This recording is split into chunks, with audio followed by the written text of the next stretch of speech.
राधे राधे। आप सभी को रक्षाबंधन की बहुत सारी शुभकामनाएं।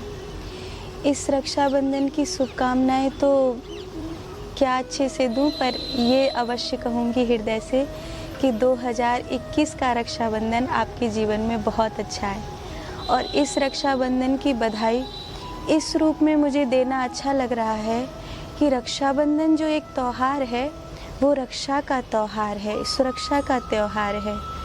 इस समय हम सबका भ्राता बनने की आवश्यकता है परमात्मा को कि हमारी रक्षा करे इस विपत्ति से, इस कोरोना की महामारी से पूरे विश्व की रक्षा करे। रक्षाबंधन का त्यौहार बहुत विशेष है और ये एक सात्विक त्यौहार है, बहुत पवित्र त्यौहार है। हमारे यहाँ जो त्योहारों की परंपरा है, एक दिन नियुक्त करते हैं हम लोग कि आज का दिन इसके लिए है ताकि खुशियाँ बिखर सकें। इस संसार में जो कुछ भी है वो प्रेम और भावना है। आप किसी भी व्यक्ति के जीवन में देख लो, अगर उसके जीवन से प्रेम और भावनाओं का ताना बाना हटा दिया जाए तो उस व्यक्ति के जीवन में कुछ नहीं रह जाएगा, वो एक जीवित लाश है। भावनाओं के, इस प्रेम के, इस बिखराव को बनाए रखने के लिए हमारे देश ने बहुत पहले से प्रयास किया है। हालांकि विदेश से भी प्रयास हुए हैं, तभी तो वो वन डे मनाते हैं, कभी मदर्स डे, कभी फ्रेंडशिप डे, कभी फ्लावर डे आदि आदि। वो अपने ढंग से मनाते हैं, खुशियों को बिखेरने का एक बहाना है। तो हमारे यहाँ किसी ने हमारी सुरक्षा करी, जो हमारी रक्षा करते हैं, जो हमारे लिए चिंता करते हैं, हम उनके प्रेम को कैसे व्यक्त करें, उसके प्रति प्रेम को कैसे व्यक्त करें। तो एक सात्विक प्रेम का त्यौहार है ये रक्षाबंधन। रक्षाबंधन आरंभ वहाँ से हुआ जब संतों में बैठक चल रही थी कि कौन सा देवता अहंकार मुक्त है, और भृगु ऋषि को ये दायित्व दिया गया कि जाके पता करो।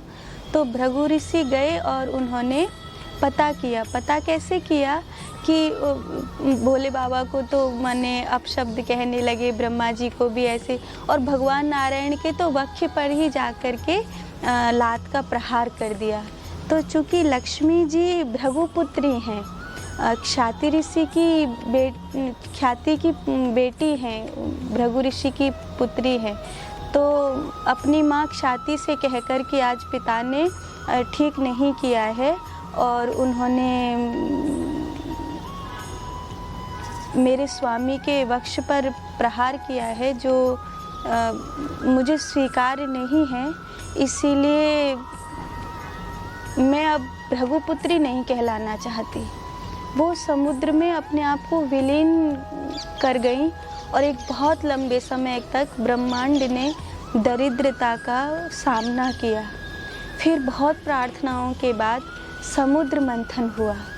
समुद्र मंथन हुआ, भगवान स्वयं उसमें कूर्म अवतार लेकर के प्रकट हुए और भगवती श्री लक्ष्मी जी का प्राकट्य हुआ। जैसे ही लक्ष्मी जी प्रकट हुई, श्री संपदा का संचार हुआ, तो एक प्रकार से पूरे ब्रह्मांड में चाह पैदा हुई कि लक्ष्मी जी मुझे मिले। लेकिन उस समय महादेव ने निर्णय किया और श्री लक्ष्मी जी की वरमाला भगवान नारायण के गले में, जो सदा सदा उनके स्वामी हैं, उनके गले में पड़वाई। तो लक्ष्मी जी ने उसी क्षण कहा था कि हे देव, सबने चाह करी मेरी, लेकिन आपने मेरे प्रति जो एक दायित्व होता है, उचित दायित्व जो होता है एक नारी के प्रति, वो आपने निभाया है और मुझे मेरे स्वामी से मिलवाया। आज पूरे ब्रह्मांड से आपने मेरी रक्षा करी है, आज से आप मेरे भ्राता हो। ऐसा कहकर लक्ष्मी जी ने महादेव को भ्राता कहा, और जैसे ही लक्ष्मी जी ने महादेव को भ्राता कहा तो महादेव बहुत प्रसन्न हुए और आज से आप मेरी बहन हैं, ऐसा कहकर उनका कंठ अवरुद्ध हो गया और वो गदगद कंठ होकर बोले कि जब कोई बहन अपने भाई के प्रति प्रेम व्यक्त करेगी तो कुछ न कुछ उसके बदले में भाई को भी देना पड़ेगा। पर मैं तो वैरागी हूँ और तुम श्री की संपदा की देवी हो, आपके पास तो सब कुछ है, मेरे पास तो ऐसा कुछ भी नहीं है जो मैं आपको दे सकूं। तो कहा कि लोग मुझे महादेव कहते हैं। ये जो शब्द है महानता का, ये मेरे लिए विभूषित किया गया है।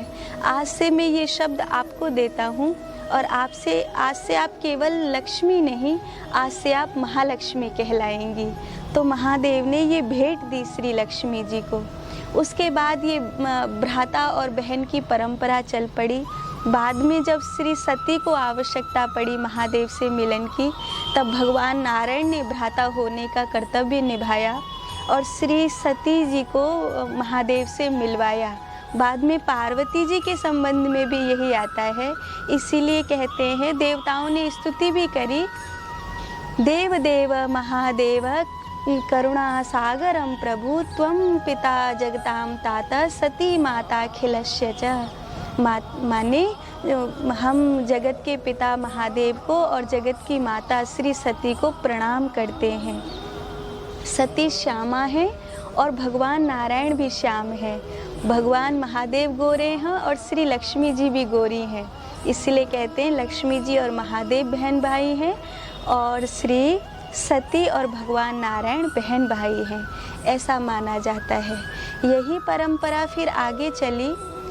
एक समय की बात है, आपने कथा सुनी है, जब राजा बलि ने तीनों त्रिलोकी को नाप लिया था और वामन भगवान गए और भिक्षा के बहाने ही 3 पग धरती मांगी। 2 पग में राजा बलि का सब कुछ नाप लिया उन्होंने और तीसरा पग राजा बलि के मस्तक पर रखा।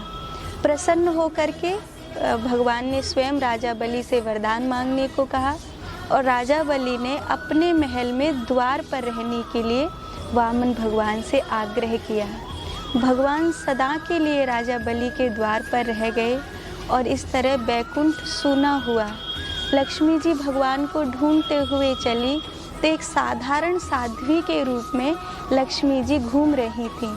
तो राजा बलि की जो पत्नी है विंध्यावली, उन्होंने श्री लक्ष्मी जी को साध्वी के स्वरूप में देखा। हालांकि उन्होंने पहचाना नहीं था कि ये लक्ष्मी जी हैं, पर एक तेजस्वी साध्वी हैं। तो वो उनको अपने घर ले आई, आतिथ्य किया, बहुत सम्मान किया, स्वागत किया, घर में रखा। और उन्हीं दिनों चर्चा हो रही थी, राजा बलि की सुरक्षा पर बहुत बड़ा प्रश्न चिन्ह खड़ा हुआ था। तो साध्वी के रूप में है लक्ष्मी जी और उन्हीं के सामने ये चर्चा हो रही है कि राजा बलि की सुरक्षा कैसे करी जाए। और इस समय लगता नहीं है कि राजा बलि स्वस्थ रह पाएंगे। तो धीरे से लक्ष्मी जी ने, जो साध्वी के रूप में थी, एक रेशम का धागा लिया और बलि के हाथ पर बांधा। येन बद्धो बलि राजा दानवेंद्र महाबला, हे दानियों में श्रेष्ठ, मैं ये धागा बांधकर तुम्हें आशीर्वाद देती हूँ कि तुम्हारी सदा सुरक्षा रहे। और यहाँ से वो जो दिन था जिस दिन ये घटना घटी, वो दिन था श्रावण की पूर्णमासी का दिन। तो राजा बलि गदगद हो गए कि इतना बड़ा सम्मान देवी आपने मुझे दिया, आप माता के समान जान पड़ती हैं, मैं आपको बारंबार प्रणाम करता हूँ हे भगवती। मैं आपको इसके बदले में क्या दे सकता हूँ? आपने जो दिया है मैं उसके बदले में आपको प्रसन्न करने के लिए क्या दूँ? और तभी लक्ष्मी जी की दृष्टि पड़ी द्वार पर खड़े अपने स्वामी की ओर। लक्ष्मी जी ने धीरे से कहा, अगर कुछ दे सकते हो तो तुम्हारे द्वार पर जो बंदी बनकर खड़े हैं उनको ही मुझे दे दो। और जैसे ही ये कहा, तुरंत राजा बलि पहचान गए कि ये साध्वी कोई साध्वी नहीं है, वस्तुतः ये श्री लक्ष्मी हैं जो अपने नारायण को प्राप्त करने के लिए आई हैं। राजा बलि ने ठगासा होकर कहा था, मैं वचन दे चुका हूँ, दे तो दूंगा, लेकिन क्या ये मेरे साथ अन्याय नहीं है कि मैंने सब कुछ खोकर भगवान को पाया और आप मुझसे भगवान को छीन कर ले जा रही हैं? तब वामन भगवान ने कहा, एक रूप से ये सत्य है कि लक्ष्मी जी के साथ मैं जा रहा हूँ, पर एक रूप से सदा तुम्हारे पास रहूँगा और तुम्हारे वंश में भी कभी श्री की संपदा की कमी नहीं होगी। लक्ष्मी जी ने ऐसा वरदान दिया। तो वहाँ से श्रावण की पूर्णिमा के दिन ये अलौकिक घटना घटी, वहाँ से ये त्यौहार आरंभ हुआ। आज भी बहुत सारी बहनें ऐसी हैं जो अपने भाई को अगर वो गलत मार्ग पर चला गया हो तो सुधारने के लिए कुछ न कुछ ऐसा जतन करती हैं कि इस राखी के त्यौहार के बहाने ही वो अपनी बुरी आदतों से छूट जाए। कम से कम मैं और कोई तोहफ़ा न मांगूँ और कोई उपहार न मांगूँ, इतना कह सकूँ कि मेरे भाई में ये आदत ख़राब हो गई है। अगर उपहार के रूप में मैं उसे अपनी समस्त भावनाएं दे रही हूँ, प्रेम दे रही हूँ, तो इसके बदले में वो कम से कम मुझे ये वचन दे कि इस बुरी आदत से वो अपने आप को बचा लेगा, या किसी बुरी संगत में फंस गया है तो उससे अपने आप को बचा लेगा। ये सुरक्षा का प्रश्न है। और ये जो धागा है, जैसे हम लोग कहते हैं मंगलसूत्र पहनाना, कंकण सूत्र पहनाना, रक्षा सूत्र पहनाना, बस ऐसे ही है कि एक शरीर, बुद्धि की अपनी एक याददाश्त होती है और शरीर की अपनी एक याददाश्त होती है।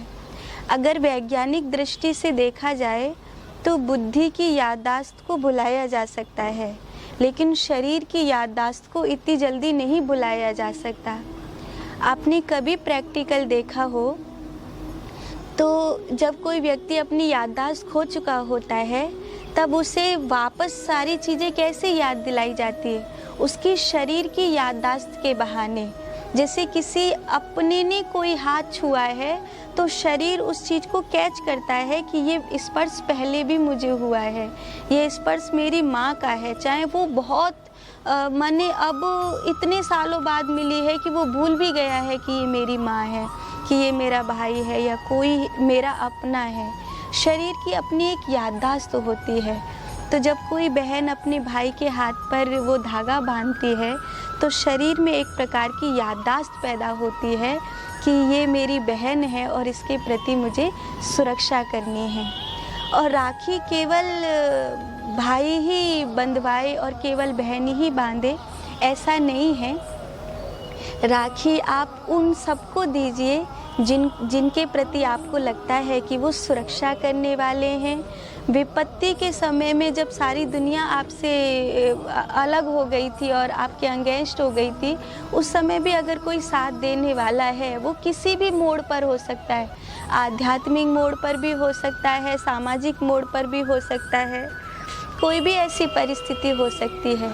इसलिए राखी केवल भाई को ही नहीं बांधी जाती, राखी अपने भगवान को भी बांधी जाती है, राखी अपने सद्गुरु को भी बांधी जाती है, राखी अपनी माँ को भी बांधी जाती है, राखी देश के फौजियों को भी बांधी जाती है, राखी डॉक्टर को भी बांधी जाती है। राखी उस सब के लिए है, ये धागा उन सब के लिए है जो कभी हमारा साथ देते हैं।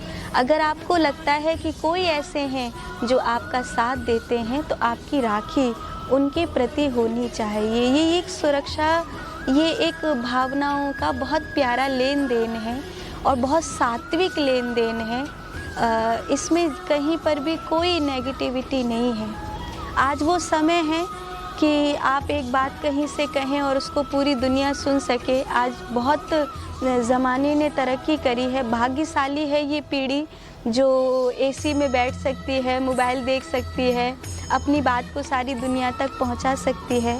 तो इस रक्षाबंधन पर एक सन्यासी होने के नाते मैं आपको शुभकामना दूंगी। और ये जो समय है ये कोरोना काल है और मेरी एक आपसे प्रार्थना है कि अगर मेरी भावनात्मक राखी इस वीडियो के द्वारा आप तक पहुंच रही हो तो इतना अवश्य करिएगा कि जो भी नेगेटिव चीज़ सोशल मीडिया पर प्रसारित हो रही है, आप उसको रोक तो नहीं सकते, पर अच्छी चीज़ों की बाढ़ सोशल मीडिया पर ज़रूर ला सकते हैं। हालांकि उल्टे लोग तो कभी सुधरेंगे नहीं। अगर ऐसी चीज़ है हमारे पास कि एक व्यक्ति कोई बात कहे तो पूरी दुनिया उसे सुन सके, तो हमें ये तय करना चाहिए कि हमारे पास ऐसा क्या है जिसे हमें सारी दुनिया को सुनाना है। तो अगर गलत लोग कुछ गलत चीज़ें परोस रहे हैं तो मेरी आपसे प्रार्थना है कि इतनी अच्छाई को परोसिए, इतनी अच्छाई की बाढ़ लाइए इस रक्षाबंधन पर। अगर आप कुछ अच्छा कर पाते हैं और घर में बैठे हैं, काम तो इस समय ज़्यादा आपके पास है नहीं, पर अगर कुछ अच्छा कर पाते हैं तो मैं आपसे प्रार्थना करती हूँ कि आप अपनी ओर से पूरी दुनिया के लिए, समाज के लिए कुछ अच्छा संदेश हो सकता है तो वो अवश्य दीजिए। मैं मेरी ओर से, माँ कृपा फाउंडेशन की ओर से आप सभी को इस रक्षाबंधन की बहुत सारी शुभकामनाएं देती हूँ। परमात्मा आपके जीवन में मंगल लाए, सुरक्षा लाए, आप स्वस्थ रहें और सुरक्षित रहें। इसी मंगल कामना के साथ राधे राधे।